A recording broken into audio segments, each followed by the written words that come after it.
Okay, so how are we gonna open up our HBU? Use a small Phillips screwdriver and remove the two screws on top real quick.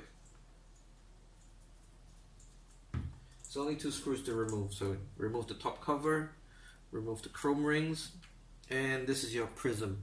Don't paint your prism, don't paint this, only paint your chrome rings. This painted to black, okay? And of course, before painting, always clean your items with alcohol or thinner to make sure there's no oil on it, and of course, make sure your hands are clean.